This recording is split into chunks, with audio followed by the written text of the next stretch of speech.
Welcome to A Celtic State of Mind. I'm John Dykes, and today I am joined currently by Kevin McCluskie, and we will be joined by Lawrence Connolly. Today is deadline day when it comes to the transfer window.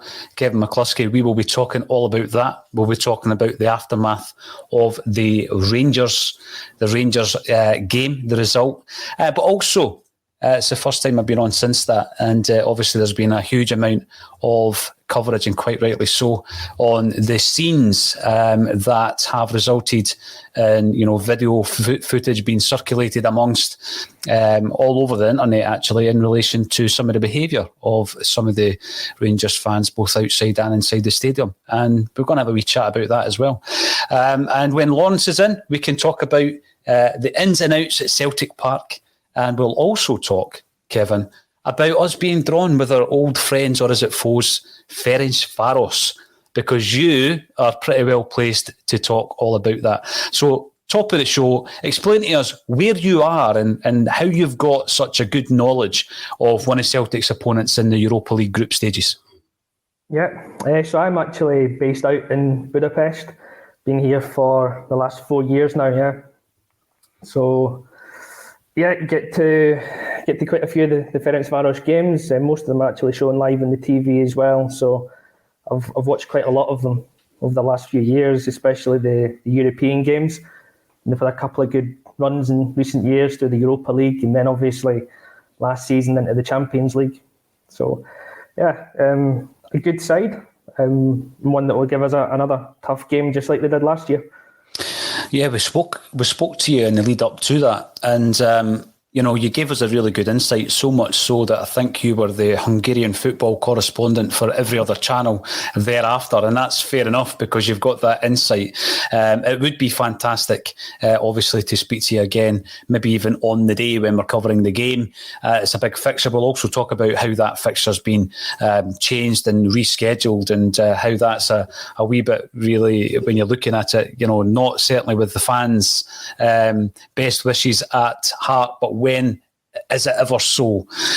So a couple of points coming in on the comment section if you are watching on Facebook, Twitter, LinkedIn, YouTube, Twitch. Thanks for getting involved. A Celtic State of Mind is streaming on all of these different services and platforms, and if any others become available, we will join them as well, getting the word out. This is A Celtic State of Mind. We are talking the biggest day of the season so far being transfer deadline day. Who we're going to bring in, it's pretty clear who is going to go out, and we're going to have to look at how we've actually done in this window and how we've got into a situation, Kevin, as well, where we're losing players and people are saying, all right, that's not a bad fee for Edouard and it's good to get a couple of million quid for Christie, but we really need to look at how we got into that position. And I know that you've got player power and contract talks have been ongoing with the likes of Ryan Christie, but in terms of assets and the amount of money that we have lost just in the value of assets as well as bad signings over the last year, it leaves a bit of a bad taste in the mouth when you're losing Edouard potentially for £14-15 million plus add-ons. And Christie, some of the transfer fees that I've been reading about are between £1 to £2.5 million. This is a player, and don't scoff at me in the back for anybody before I say this, that, a year and a half ago, maybe 2 years ago, you'd have been talking about him in the same kind of breath as Chris Hire. You would have been looking at 10 plus for Ryan Christie. Now, I'm not being revisionist, and I'm not just saying it because he's had a good spell in the first team under Ange. That was the kind of figures, and I'll tell you the story about the Inverness Cali official I spoke to around about that time, because obviously they've got a sell on as well on the player. But how disappointed are you there, Kevin? We kind of expected to lose these two guys. I'm more disappointed in the deals that Celtic are getting for the two of them. Yeah, I think we've all expected that those two would be the two that would leave in this window. So it's probably not a surprise that they are going, but the fees that we're getting it's not reflective of the value of the players. Couple of seasons, start of last season, had we let Edouard go, you could have been looking at 20-25 million for him, which would be good money if we were willing to reinvest that back in the squad. Mm-hmm. Same with Christie, again, like you say, he'd be a £10 million player at the start of last season. but we've let them both dwindle their contracts down. We've let them both become unhappy. Performances have dropped. Values dropped. So now we're paying the price for that. Yeah, we certainly are. And I mean, we could probably dedicate a whole show, and we will be talking transfers tomorrow with Colin Watt when he's back in on the Wednesday Bulletin. We could dedicate a whole show to the kind of mismanagement. I mean, Celtic for a long time were given a lot of kind of plaudits, and rightly so, for the way that they were able to bring in a player, Kevin, develop them, put them on a platform in the Champions League, and then sell that player. You know, Van Dijk being a tremendous example of it. Victor Wanyama, we did it with a number of players, and even, you know, more recently, Moussa Dembele, you bring him in for £500,000, you sell him for 20. And we were able to do that with so many players. But two guys who I think were big assets. In fact, you could probably say three of them, because Chris Sire was in that bracket. Three big assets that are leaving or have left Celtic this season. You know, had we managed it better, we could have had tens of millions of pounds more, and that's my biggest frustration. They're leaving the building. We wish them the best. We'll talk about them individually, but we also have to look at who's coming in and if we're happy with that as well. But this is your first opportunity on a Celtic State of Mind to have a chat about the Rangers game. It's the first derby, massive challenge. I think when we came up against AZ Alkmaar, we were calling it the biggest game of the season, you know, after obviously Midtjylland, where we got bounced out. We managed to get through the tie. The momentum was still high, even though we got beat away from home in Europe. We went into this game against Rangers, I'm not going to say fully confidence, but there certainly was a spring in the step, Kevin. There's a momentum, there's a positivity. We're either buying into Ange Postecoglou or we've bought into Ange Postecoglou. And then Sunday happens. So talk me through your kind of view on the game and what went wrong. I've been thinking a lot about the game, as most of us have since then. And I still can't actually decide how I feel about it and how it went. I felt for the first half we were at least equal with Rangers. We obviously, Edouard had that chance that he should have scored. If he gets that totally changes the game. We're in the ascendancy. And we'd probably go on and win, because I don't think Rangers were threatening much at that point. Then the second half, we just fell out of it. We didn't seem to have a plan B when Rangers stepped up a little bit. The goal that we lost is the same goal we've lost for the last 18 months. Can't defend the set piece, which is it's criminal at our level. And obviously, you know, you lose the game. You don't want to lose any game, especially not one of your biggest rivals. But I'm not overly disheartened, despite all the negatives that I've probably just come up with there for it. Because last season, that team would have capitulated, I think, against Rangers. Like, we went in at the races against them for the majority of the games we played last season. Mm-hmm. At least this time I felt for a period we were at least level. So there's definitely positives to take. But then on the other hand, I look back 18 months ago, 2 years ago, that's a game we would win comfortably. So I think that's the thing that hits me most, is how far we've fallen. Mm-hmm. That we're actually looking at a defeat and thinking it wasn't that bad after all. But it is, because you can't afford to lose these games. No. See the big thing, Kevin, and I've got to welcome Lawrence Connolly into the discussion. Lawrence, how are you, sir?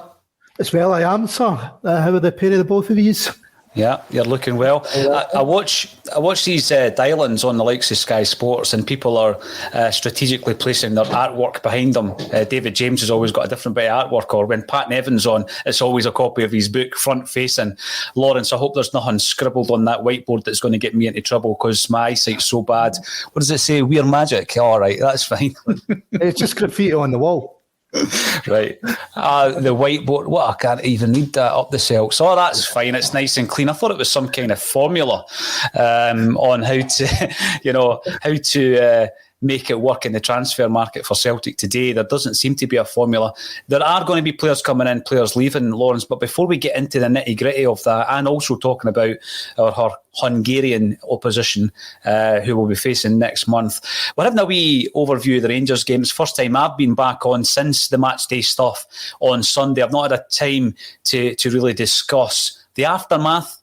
yeah, a lot of it happened before the game, but the aftermath was that, there were videos circulating online. Police Scotland have made a statement. Rangers have made a statement.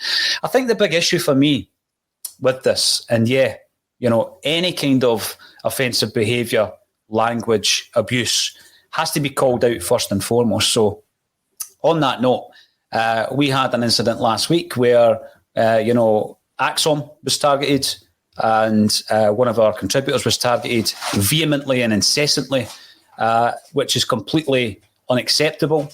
And they're targeted from, the same kind of group of people who obviously find a reason to target someone within our podcast or because they've got a Celtic association, and they will not let it go. And that kind of targeting, the kind of abuse that people are getting, the personal kind of abuse is offensive at the best of times. And we've seen it online, we've seen it on the social media channels, and what we've now seen is on a wider scale, Lawrence, the racist element. So they're targeting, there's anti-Irish chants that we've heard. We've seen the abuse of Hugo over the last couple of weeks, and indeed at the game on Sunday. Lawrence Connolly, you are someone who has faced this throughout your life. What will be done? I mean, we know what should be done. What do you think will be done? I mean, coming out and making a statement's all fair and well.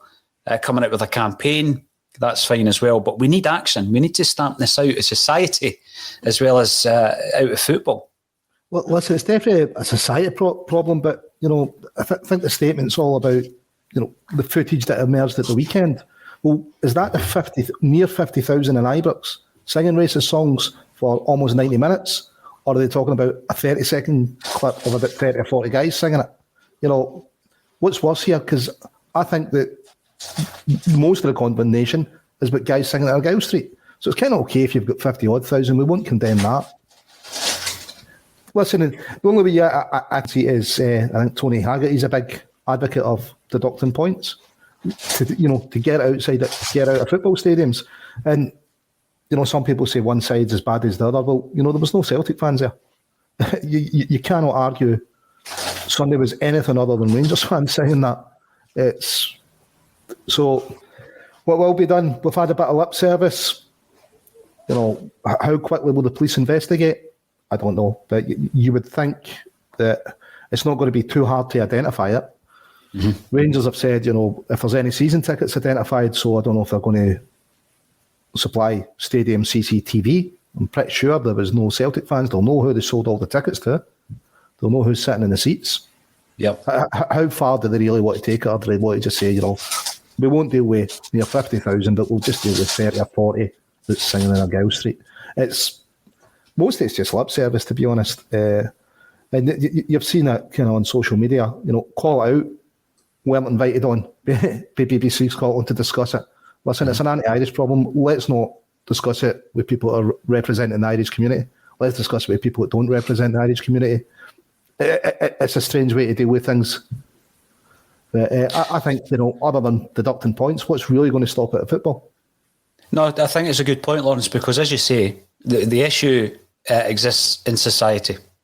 And it comes to the fore often because we are a football show and we're watching football games. It comes to the fore in terms of our points of discussion when we experience it at the football. So it's a society issue which often comes to the fore when it's within a stadium, filled to the rafters, being screened worldwide, and it happens there. And I think the point in terms of the football side of it is very, very well made, that if you start hammering the club in terms of points deductions, because even fines sometimes, we've seen clubs getting fined and they pay the fine, they move on, it happens again. And I just think if you actually deduct points, that's where you can really make a huge change. And it just occurred to me before we speak about transfers as well, Lawrence, was that why you were late? Because you were drawing that graffiti up on your whiteboard, up the Celts and all that? Because if so, that's fine. That's worthwhile. No, I was able to introduce Kevin. I had a cyber attack and I had to reset all my security. So, dear me. Yeah, and because I've got 3 steps, it's 3 layers of security, it takes a while to reset everything. So that's why I was late. But listen, if they don't see, as long as it's allowed in football, that's going to be like a signal that it's allowed in society. You know, Yeah. We touched on it actually last week when I said, well, you know, I think the Quality Act was 68 or something that came in, but Rangers were allowed to operate a discriminatory signing policy for years and years after, with no consequences on them. So they're allowed to openly break the law in terms of discrimination in who they signed. Well, what does that say to their followers? Listen, it's okay to discriminate against the guys. We do it. You know, football's mostly tribal. People identify with the clubs they follow. Well, if it's okay for them, if it's okay for the club, that means it's okay for them, doesn't it? And I think, you know, as long as we say it's okay to happen in football stadiums, nothing really happens. Well, why would people change? No, it will continue unless it's tackled at the very highest level, Lawrence, without a doubt. And although we've not had an opportunity to speak about it until today, it's not something that we will dedicate the entire show to today, but obviously we will be looking at how that develops, and we'll talk about it as it goes on as well, because it affects a hell of a lot of our viewers. And you're tuning in from all over the place. We're getting a lot of Australians tuning in. We've got a lot of that at the game on Sunday, and lots of Japanese followers as well. So welcome to a Celtic State of Mind. We're talking transfer deadline day. This is one of these things that's been given the Hollywood box office treatment. Kevin McCluskie, you know, it's one of these things that the broadcasters love it. They've got the ticker tape. They're going to watch it right down to the wire. Some of the fees that you see down south are sickening. Never mind Watermount, for me, mouth-watering. They're sickening, some of the fees that you see. But there's a couple of things we need to talk about. And before we move into things like the Ryan Christie deal, the Eddie deal, and who's coming in the door, I was asking Lawrence, just before you came in there, I was asking Kevin all about how underwhelming it is where you've got a player like Eddie. So let's start with Eddie. And what he's done at the club. 23 years of age, not yet a full French internationalist. Comes in for £9 million from PSG, who, of course, have got a 40% sell-on clause for the profit of any sell-on fee. And he's gone off the boil. That's what's happened. He's gone off the boil last season. There were signs, I've got to say, Lawrence, but then Sunday comes along and he has another, poor performance, I would suggest. He looks to be leaving the club for between 14 to 15 million quid. That's the upfront fee. It might rise to about 18.5. He's going to Crystal Palace. What's your thoughts on that deal? And also on the transfer fee, the makeup of that deal? I know, obviously, the Christie and the Eddie deals are coming down to the length of the contract left at the club. But it is disappointing when a player like that leaves. I know it's good money, don't get me wrong, but I just think that, we've not really managed that situation that well, have we? Well, I suppose it goes back to how we managed last season's transfer window. We changed our model, or the board changed their model in pursuit of winning attendant. The players like Eddie, who would have been sold, and at one point we were talking 40 million for this player. He's surely Scottish football's first 40 million player. Were kept on. Same way Ayer was kept on. We changed something that would work for us in pursuit of winning attendance, and we can't sell these players. And it didn't work. We took that gamble of changing a transfer, or a way of dealing with players' contracts and moving them on and turning the profit. And the gamble of winning a tenant didn't work for us. He's got a year left in his contract. There's no doubt his form's dipped, whether that's down purely to application or mindset. He just doesn't want to be here. Who knows? Or he literally isn't, he just lost form. I think it's decent money for a player, 10 months left in his contract? If that, 9 months on his contract. So, you get another 4 months he could speak to people for free. We've still got a decent sell on it. We've brought in over 50 million this year in transfer fees. All in all, I think he had to go. You could see that it wasn't working with him. And said, that was one of the mistakes on Sunday, playing him through the middle in Postecoglou. Mm-hmm. But probably one of the big misses for Sunday's Greg Taylor. The team was, as much as as good as Juranovic looked, I don't think the team was entirely comfortable with a right-footed guy playing left back and just the way he could play the left wingers and or not play them in. Maybe that's why Postecoglou didn't look that good on the left in the same way with Christie. But all in all, I'm happy he's moved out. Yeah, I've expected us to get at least double that for him last season. But where we are, the market's fairly depressed. There's not been as much movement as you'd have thought. And he's off for him with a short contract. It's how much could we really have pushed it? But to get less than Christopher Ayer for him is a bit disappointing. Strikers are normally at a premium. Yeah, I mean, I said time and time again that Edouard, I would have loved, Kevin McCluskie, I would have loved to have seen Eddie and Dembele playing for a period of time at Celtic. That was the thing that I thought would have been a great partnership. And then I thought to myself, any other club that's looking to get that partnership could probably do it for a decent enough fee. He's going to Crystal Palace. How do you think he's going to do at that level, Kevin? I mean, has he shown you enough? And I know that he's performed well for the French under-21 team. Has he shown enough to say that he's going to go down there and he's going to use Crystal Palace to step up another level, or is this his level? I think it's a strange one in a way, Crystal Palace, for him, because he's going to have to go down there and be the main man, the main striker in a side that's probably going to battle against relegation. As good as he is, and as highly as I rate him, I don't think it's the right fit for him. I don't think it's the right team. So I think he could go down there and struggle. He would be better suited maybe at an Everton, someone like that that's kind of mid-table, pushing for Europe, plays an attacking style of football, that's got other good players that can play around him. But it'll be interesting to see how he does down at Palace, and how he kind of rises to the challenge of having to be the main man in a relegation-threatening team. Yeah, I look at some of the players that have gone down from Scottish football, and you look and you think, well, you know what, they're going to get another move, so they're going to do the Andy Robertson thing, aren't they? And the players that I'm thinking about are the likes of Kieran Tierney. I think he's going to leave Arsenal. He's going to take a step up. I'm not saying it's happening right now, but I think it is going to happen. And we spoke about that when he left Celtic, actually. Is this it for Kieran Tierney? Is this him now getting to that level, that peak level that Kieran Tierney can get to? And the discussion we had is no, he can go bigger, he can go higher than that. I also get the feeling that when Chris Ayer goes to Brentford, no disrespect to the club, because I know they've got a really impressive outfit in there, I do think that there's potential there for Chris Ayer to improve and get another move, and then we'll be looking at the transfer fee and thinking, wow. John McGinn's another example, going down to Villa. If they were to sell him now, he would certainly be making a step up, and it would be for an incredible amount. What's your thoughts, Lawrence, on Eddie and what the future holds for him? Sometimes you forget that he is only 23 years of age. I mean, they're getting a player down at Crystal Palace who still has bags of potential, who could still develop. Listen, if it was the Eddie of 2 years ago, we wouldn't even be having this discussion, because he was on such an upward trajectory. The problem is his forms kind of fell off, and a lot of that, I think, is to do with application. Ayer was always trying, Tierney was always giving their all. I think maybe Eddie, and it showed the last few games, it's not that easy to switch it on and off. Once you've kind of let it go down or dropped your standards, try to get them back's not as easy as maybe you thought it was going to be.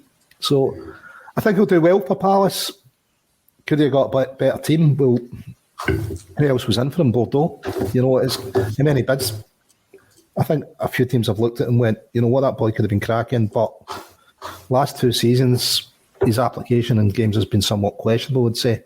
And maybe they just don't fancy that. Maybe they're saying that's something we don't need to really, if things start going against him here, is that way to do it is. So maybe they don't want to bring him into camp.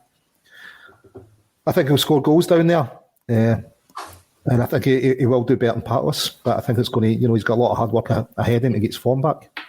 He certainly does. Like you say, you can't stop and start form. It's about momentum. It's about confidence, particularly with a striker. I'd love to see him doing well. I've got to say, I would love to see him doing well now that he's, almost definitely out the building. We'll be talking about Christie. We'll then be summing up what we feel about the window. Sean F comes in on YouTube. Thanks for joining us, Sean. We needed to add more anyway, even with Christie and Edouard. By the way, even if they'd stayed, we had to add more, and I agree with that. There were positions on that part, and it feels now that we're just replacing them. So I get Sean's point here. And then it looks as though perhaps there's going to be a flurry near the end of today, before the window shuts at midnight, and a couple of loan deals will come in. And again, I know it's difficult. It's very difficult to manage a transfer window, but the key is always, Kevin, to come out of it stronger than you went in. I mean, yeah, it'd be great to have all that money sitting in the bank, but unless we're going to reinvest it and make sure that we've got that centre-half that we're crying out for, and we've got the cover on the left, and we've got another striker in the door, it looks as though some of the positions will be filled, however. But it can be frustrating if, you look at the ins and outs and we appear to be weaker. Do you think that is going to be the case, even if we bring in Giacomakis and Jota from Benfica as well? I mean, that's the left-hand side, that's the forward. You could almost say like for like, Christie and Edouard, but we still don't have that centre-half that we're crying out for. Yeah, exactly. I totally agree with that point, that what we seem to be doing just now is just moving one out, bringing one in. It's like for like signings. I haven't seen enough of Jota or Giacomakis to know if they're going to be better players than Christie or Edouard. So are we maybe even lessening the quality of the squad by bringing these two in? So it's a hard one, and I just I really want to say that we're going to be stronger coming into the window, but hand in hand, I don't think we are. I think we're going to come out a weaker side than we went in, which I don't blame Ange for at all in any way, because he's had a massive job in this rebuild over the summer. He's basically having to rebuild an entire team. So anything that he's been able to do that will improve us, it's going to be small improvements, but I think overall key areas we're still lacking in players. As you say, centre half, we need that commanding centre half, the boy that stops the Rangers goal. We need him, the boy that goes and wins that ball in the air. We need, for me, still someone in the centre of the park. McGregor's excellent and probably my favourite player at the club at the moment. I think he just dominates the midfield, but he needs someone alongside him. It might be McCarthy, but with his injury worries, can you trust him to last a full season? So we need a presence there as well. Probably the front three you'd be more happy with now if we're bringing Jota in, Kyogo through the middle, Forrest and Abada on the right. That's fairly strong. But yeah, I do feel that there's key areas that we're still going to be lacking in, and it's the areas that we've been lacking in for 2 or 3 years. Places we've known we've needed strengthening and just haven't done it. No, that is the biggest frustration. It's a number of transfer windows. And, if you come out just that little bit weaker over a period of time, then all you need to do is look at the last 5 or 6 seasons and the amount of players that have left the club who weakened the club and were never really replaced properly. I mean, Tierney's a classic example, Stuart Armstrong. You ask yourself, have these players been replaced? And, if they have been, they've been replaced with lesser quality. And that's the frustration, because over a period of time, your competitors catch up with you and overtake you. Now, the Urban Coolshay, we need backup or better in 3 key areas of the pitch. It will have to be loans on big money at this stage. We cannot hand Champions League football to the other Glasgow club. Now, we've spoken time and time again on the podcast, Lawrence Connolly, about the short-termism of bringing in loan deals, but it looks as though, if anything beyond the 2 players that I've mentioned are to come in, then we're probably looking at loan deals. We need a centre-half. There's this big thing like, Julien's coming back and that's going to be a magic wand. We were critical of Julien when he was playing as well. I still think we're short of centre-half. Julien's, he's been out a long time, the injury. How long is it really going to take him to get up to speed? And will he come back from injury? What kind of players? If we're critical of him before, he's surely not going to come back a better player. Listen, it could be loans. I think Mustafi is free over in Germany centre-half. He used to play for Everton. There's a few free agent centre-halves that could possibly look at as well. But we definitely need a centre-half in. Taylor been out. We need a left-back. Even more so. We thought we needed cover before. Taylor gets injured, unbalances the team, I think, and was a big reason why we didn't win on Sunday. There doesn't seem to be any moves other than the boy Scales, and I've not really seen much League of Ireland football, and I don't know what kind of standard he is. But I was hoping that we're going to bring in someone better than Taylor, or at least as good as to challenge him for that position. Left wing, if it's one out, one in, well, we needed more cover. That's not more cover. That's the same. And the boy, the forward, it's one good season he's had. You know, it's kind of what's it going to be like? Can he replicate that good season? Can he not? Eddie had to go, but surely there was. We'll need the anyway, because you know if Griffiths gone as well to Dundee, that's 2 out, 1 in. It's you know you're struggling. I think for cover all over the park. Centre mid, you know, Callum showed up Sunday. Did anyone else in the midfield? And it could be McCarthy. You know, maybe he'll change that, but he's got injury problems. We definitely need cover. Robertson's going out on loan, so it's not going to be him. There's a number of positions that need addressed, and surely the club have the money. I mean, over 50 million money brought in. We've not exactly splashed the cash, have we? Yeah, you know, we're not. No, we haven't. We definitely not. And you could go further back with Frimpong. You know, and it's about, you know, you're selling a player for £11.5 million. In his case, you're bringing in a loanee. When the loanee returns to his parent club, you're bringing in Tony Ralston, who, by the way, I think has played particularly well. I thought he played really well against Rangers as well. But it's about losing a player and not sufficiently replacing them. So if you take the Edouard scenario, for example, we brought him in at £9 million, and I think at that point, that was a good bit of forward planning, because at that time, Dembele was still at the club. Now, I don't think Edouard was a direct like-for-like replacement, because they're two very different players, the way that they play. But at least we had the quality there prior to Dembele leaving. And I think what's happening is we're losing Edouard, and I'm not writing off any of the new guys coming in, Liam Scales included. But Giacomakis, as Lauren says here, Kevin, yeah, he's had a great season in a club. The club that he was playing for has been relegated, and I know, you know, quite a few of his goals were from the penalty spot. But it's a different calibre of player than Odsonne Edouard coming in from PSG, you know, and when you first seen his performances as a loan player, you realised that this guy's the real deal. You knew that he was going to cost a hell of a lot of money, and indeed, he is the record signing to this day as a Celtic player. That's the record amount of money we've shelled out on one single player. And it'll probably take a long time before we exceed that. So I'm a wee bit concerned. And I'm also concerned that 2 or 3 loan deals coming in, a flurry of loan deals at the kind of last couple of hours of the transfer window.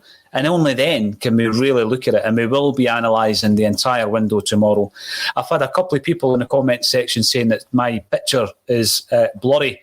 So apologies if that's the case, or maybe not. Maybe it's better blurry. I don't know. If it's out of focus, it might be actually better for your experience. But if we do drop out, Lawrence and Kevin can keep the show running whilst I get it sorted out.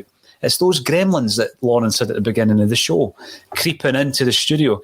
You've mentioned Lee Griffiths. Now, this may well be the last show for some time that we have to speak about Lee Griffiths, because he has been the subject of a lot of discussion, a lot of debate, and a lot of drama since the Celtic State of Mind set up the Bulletin just over a year ago. The story is, the news breaking is that Dundee are going to take a chance on him as a loan player. He knows the manager from his time at Livingston. 100%, this is the right deal, Kevin, isn't it? Let's get Lee Griffiths out and playing elsewhere. I think so. I think it's the best thing for him, and it's the best thing for Celtic. He's had far too many chances and he hasn't taken them in the last couple of years. His career's suffered. His mental health has suffered over the last couple of years. And I think the best thing for him is to just get a fresh start somewhere else, somewhere where he's going to feel at home again, feel loved, get games. And I hope it's a success for him, because an on-form Lee Griffiths is a joy to watch going forward. He's a top striker. So I hope it really works for him. And then it would work for Scotland as well, which would be a nice knock-on as well, that the Scottish national team could get an on-form striker as well, which would be a good boost. But I want to go back as well, just on the point that you were making about Edouard, to say that I think you're totally right. He was probably the last signing that Celtic made when we actually showed a bit of forward planning. Yeah. We haven't done it since then. And we brought him in, as you say, on loan. He had a season to bed in for us to get to know him. No pressure on him at all to perform. He did perform. He rose to the occasion. We brought him in. And we had a succession plan for him to become the number one striker. And we've never done it for anyone else in any other position since then. right back probably been the number one position where you think we should have, because Lustig's been away for about 2-3 seasons now, and it's just been a succession of loan signings that's come in to take that position. So, yeah, like I say, I totally get that point with Edouard being the last, but actual good proactive transfer management that Celtic's done. You're right. It's almost as if we get to a critical point. I mean, you think of the situation with the goalies, you get to a critical point, and when your first pick is injured, or the form starts waning, or it's time for them to leave the club, it's critical. We need to bring somebody in. We never have that player at the club, and sometimes on the point of Ralston, he's there, and we don't utilise him. Exactly, and for most of the positions in the team, we've probably known that player X is leaving in a year's time, and we haven't done anything to bring the next boy through. And if it was to be Ralston at right back, then he should have been in the team 2 seasons ago. He should have been getting buried into the team anyway, a couple of years ago, to make sure he was actually ready for the step up when it came. But we just don't seem to do it, which is appalling for a team of our size. No, you're right. And I think that there was an element of that period of time. I'll throw this one over to you, Lawrence, where, the project, people say a project signing someone you bring in for 2.5 and you sell for 10. That's fine, but a project signing always is also someone who you're bringing in and they're not what you would say first team ready, but you're developing them potentially for 6 months, 12 months, maybe even 18 months, so that then you've got that succession planning. I mean, time and time again, we brought in players and we thought, they could be a successor to Scott Brown. Scott Brown left and we still didn't have his successor. That was the bad planning that we've had for a number of years at Celtic. Yeah, but listen, a project's anyone that you think you can bring in and improve, isn't it? And get better performances out of them. Chris Ayer was one. He came in. Leo Sheld was one, but he's come in and gone rather quickly, hasn't he? He didn't see the way at the first team. You've touched on it with Brown. Classy looked as if he was going to be a player. He actually had a decent game at Tynecastle, then get injured, and never heard of again. But our success rate's pretty low because we have brought players in. You've touched on it with Brown. A number of guys were going to be, the successor to Brown, but for whatever reason, they don't get minutes in the first team. We never really see them, or that the ones that do get minutes just haven't been good enough. There's been other players brought in. You could put Shred in this list that managers don't know anything about. You know that. So who knows who's signing them at a time with loads of wingers. So it's appears a bit haphazard at times. Surely you're going, right, we need at least 2 players for every position. What's the players' contracts? Can we get this up and let's get some planning going? Right, who's in the youth? Who are we bringing through that could possibly replace one of those 2? I don't know. It doesn't sound complicated, but we managed to it's almost as if we don't have a plan, isn't it? It's that strategy. Yeah, you're right. Yeah, it's that strategy. Winger, and the manager's going, we don't need wingers. I need, maybe another right back, but not wingers. It's just bizarre, isn't it? It just seems to be off the cuff a lot of the time. It has been. Yeah, it has been. And I think that, in many ways, it's the complacency of saying, well, for a number of years, if we had a problematic position, we can go and spend a few £1 million and solve it. And a lot of those few £1 million was money down the drain. We see it again. We're talking about a centre half. I'm going to get a few points in before we talk about the curious case of Jack Hendry. So Stevie Boy comes in on YouTube. Thanks for getting involved, Stevie. Welcome to the show. I'm sorry, we're talking about Eddie here, I think, but his lazy play will get found out. Hope he has a nightmare, him and Encham. Well, he gave up trying. I think Encham certainly had checked out big time, to the point where the club ripped up his contract, And when a club does that and it's costing you money, you know that there's an issue. And you wonder, with all that talent, with all that technical ability, and I mean Encham and Edouard, you do wonder sometimes where they're going to take it, what level they're going to take it to. Encham had a look at Marseille, or they had a look at him, and he was sent back to Celtic. So a lot of these players have got kind of highfalutin ideas of their ability. But if the application's not there, all it takes is 1 or 2 spells at clubs, and then they will have a reputation, and you will often find that they will eventually find their level. Daniel Mack comes in once again. Ayer off to a good start at Brentford. I honestly think that Chris Ayer will get another big move. I think that, I'm not going to call Brentford a stepping stone. I'm not going to be disrespectful, but I think that that's a player. And I know his deficiencies, and I know Celtic fans, in terms of his defending and his heading, had concerns about him. But I think he's a player that is continuing to develop, and we will see a big move. There was talk about AC Milan. I mean, they confirmed it themselves, Kevin. AC Milan were interested in this player. He was a player of interest. He could make another step up from Brentford. What do you think? Absolutely. There's a real player in Ayer. I don't think he's a centre-half. He's got too many issues there, certainly with dealing with high balls, which is strange for someone at his height. But I think there's a quality centre midfielder in him. He's good on the ball. He can drive forward. Likes to take the team forward from the deep positions. So I definitely think he's got a future, big future, and he'll move on from Brentford, definitely. And I don't think it's actually doing them a disservice to say they're a stepping stone club, because I think they know what they're getting into with him. He's a player they've signed for about 15 million, probably with the view that they could sell him on for 25 in a couple of years' time or more. If he impresses in the Premiership, his value will just skyrocket.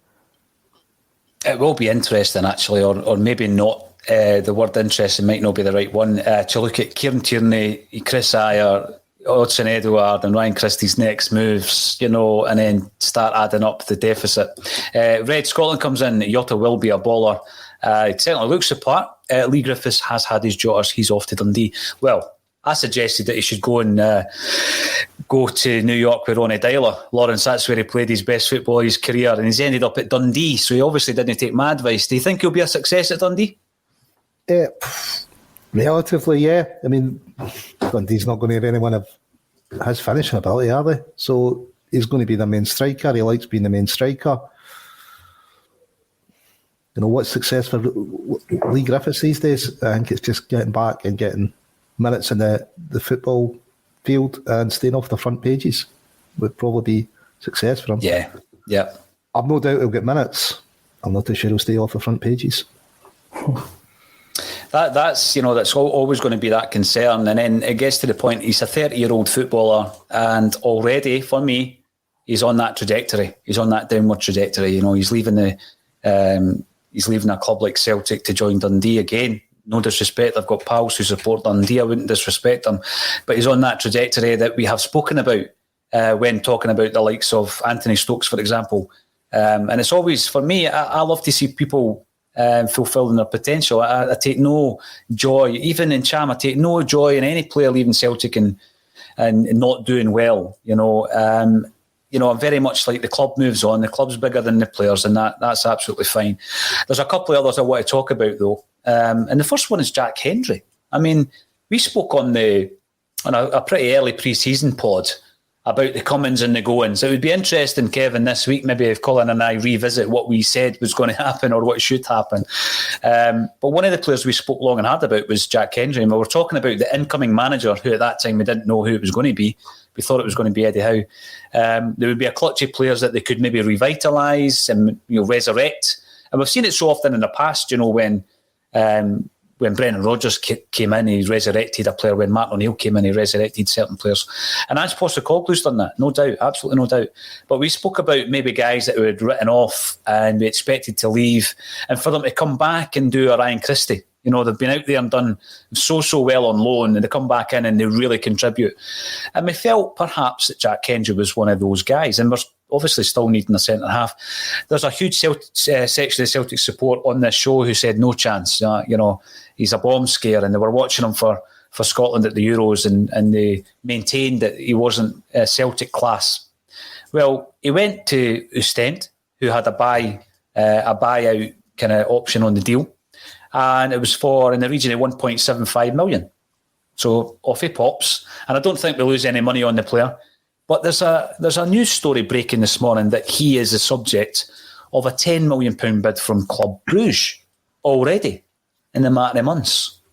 And we're talking about protecting your assets and a mismanagement of recruitment and transfers, Kevin. If that was to go through, that really is a slap in the face. And I know that Celtic did the deal, if you like, in terms of the sell-on at the beginning of the term when he went to Ostend. I know that.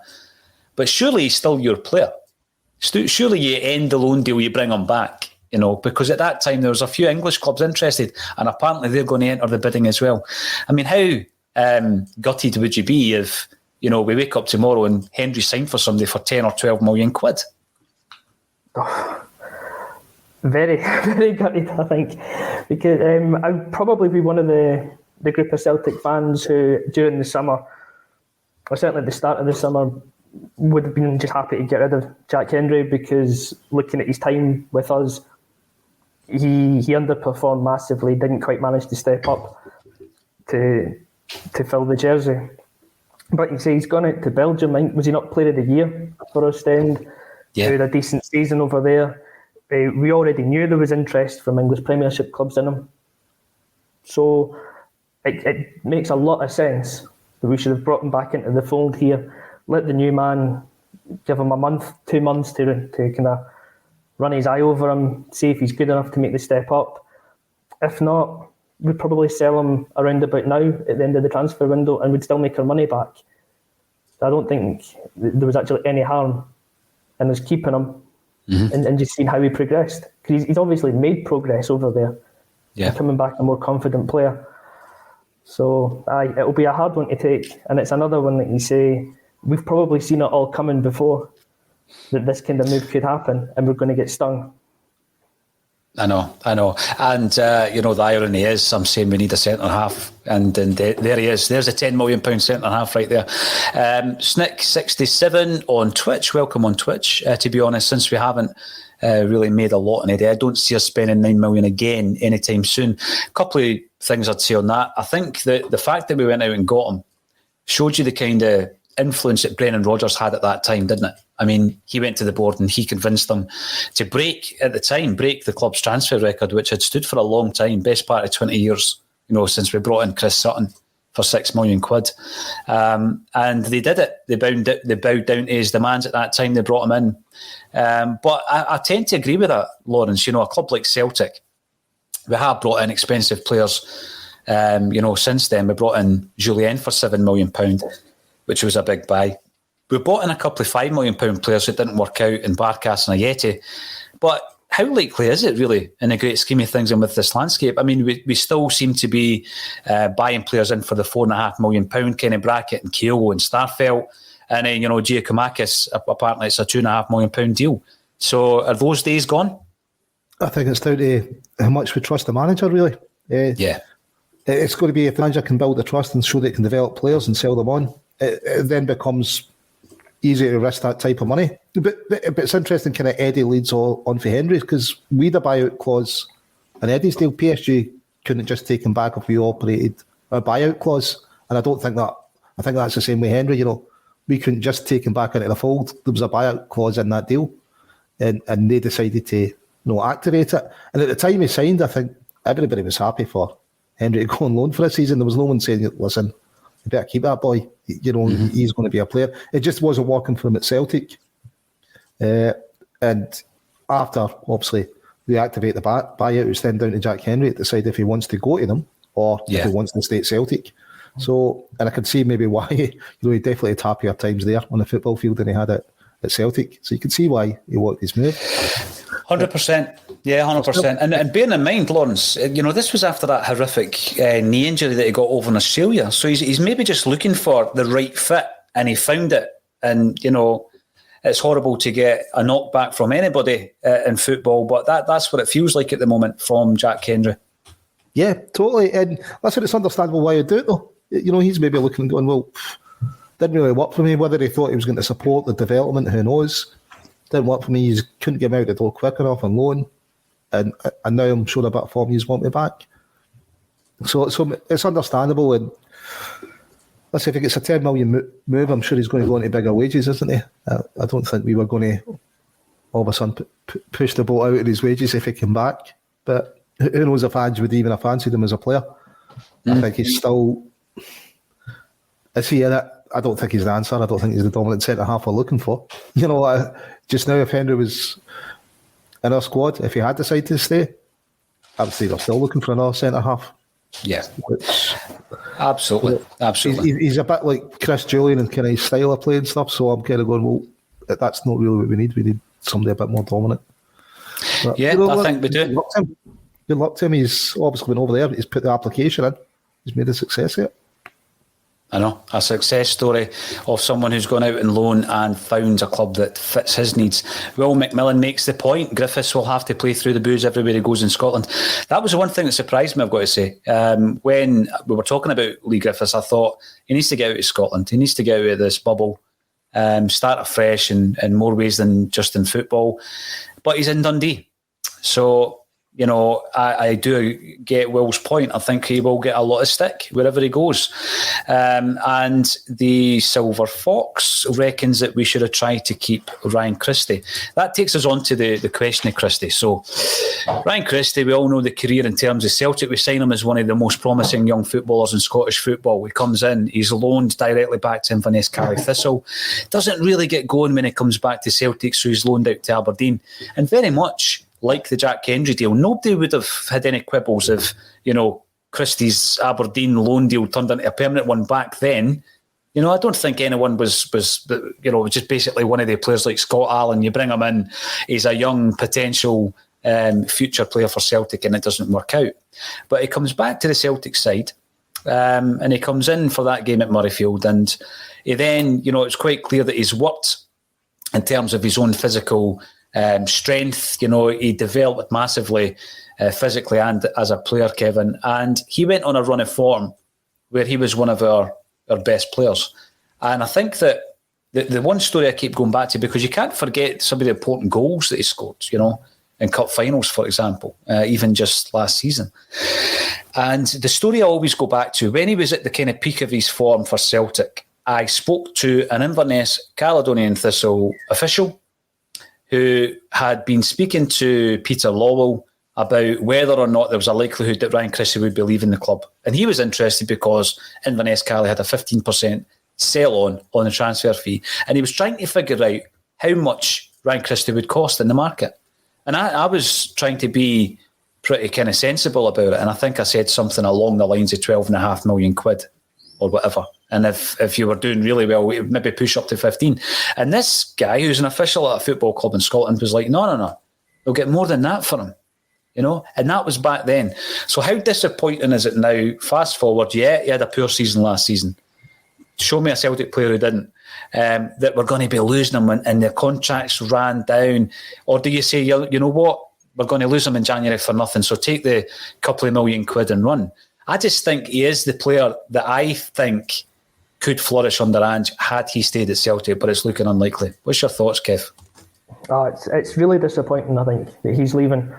Out of the two that's going to go today, him and Edward, Christie's the one I think that's most suited to Ange's style of play. Mm-hmm. Putting him either in the midfield alongside McGregor and Turnbull, or having him on one of the wide rolls out up front, like, his style is just perfectly suited to the way Ange wants to play the game.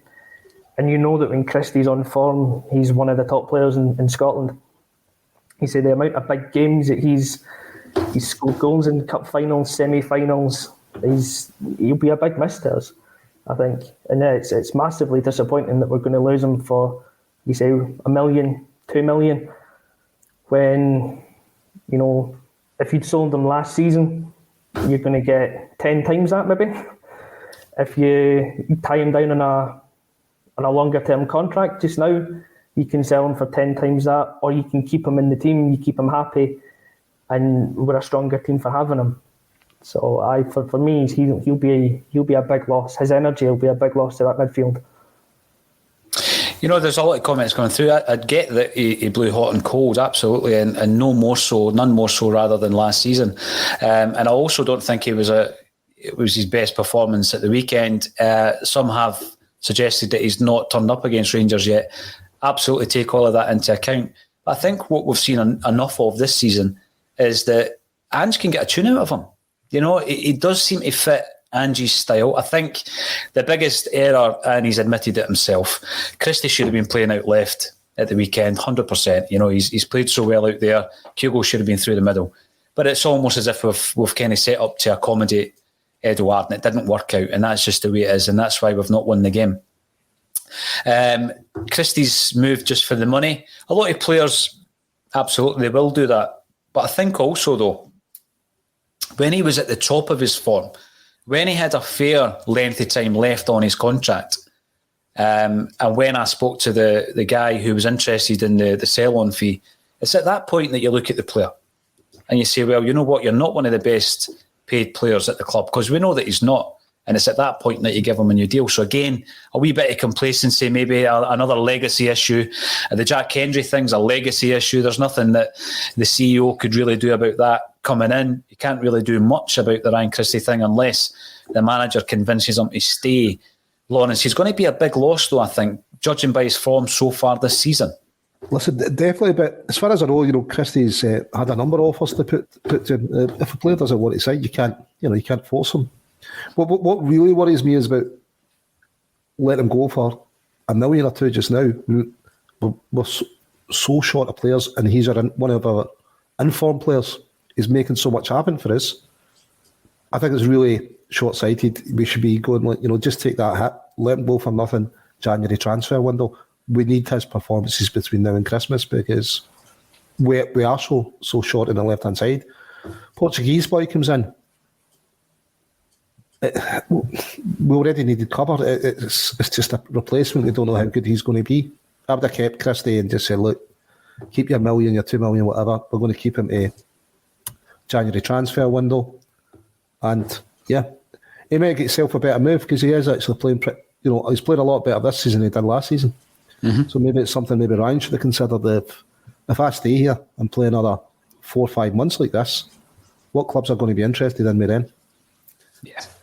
I don't think that, those are definite stepping stone clubs for Christie, aren't they? That he's been linked with. So we shall see, because that's the big test. There's a lot of players gone down there, and I think being shocked at the physicality of the game, standard of the game, and they might not get a better standard. However, it will be an interesting AXOM broadcast to look back in a year's time to where all these guys are now and how much money's been spent on them. Facebook user comes in, don't know which one it is yet, because your face isn't showing. I just woke up and that's no Kev. Well, I can assure you it is Kev. It's maybe not the Kev you were expecting, but it is Kevin McCluskie.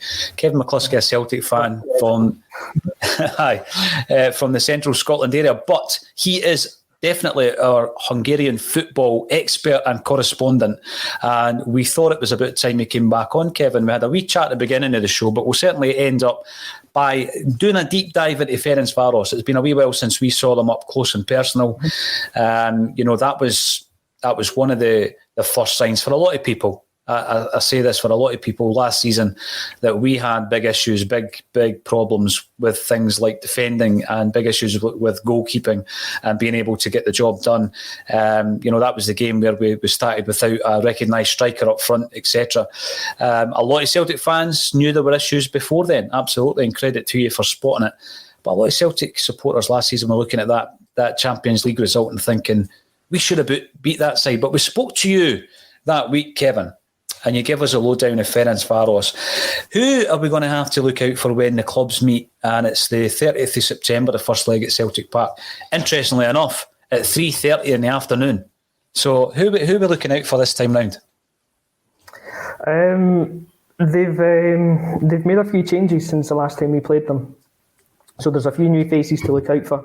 One of the biggest changes, though, is that Rebrov's no longer the manager. So he left in the summer. He's been replaced by a guy called Peter Stöger, who is a former coach of Borussia Dortmund and also Austria Vienna. His appointment in the summer was not well received by the fans, because Ferencváros has got a fan link with Rapid Vienna. So to bring in a guy from Austria Vienna didn't go down very well. But he's come in and he's kind of changed the style of play a little bit. So where Rebrov was a 4-3-3, he's now gone 4-2-3-1. And he's a lot more offensive minded than Rebrov was. Kind of always felt with his teams it was about getting the win, getting the result. Whereas Stoger's a bit more attack minded. They're certainly more open at the back. But going forward, they've got a lot of pace and a lot of strength up there. So I think probably the players that we're going to have to look out for, you've obviously got Tokmak, who scored the goal at Celtic Park last season. And one of the new signings in the summer, a guy called Ryan May. He's a centre forward they brought in from Limassol for about €750,000.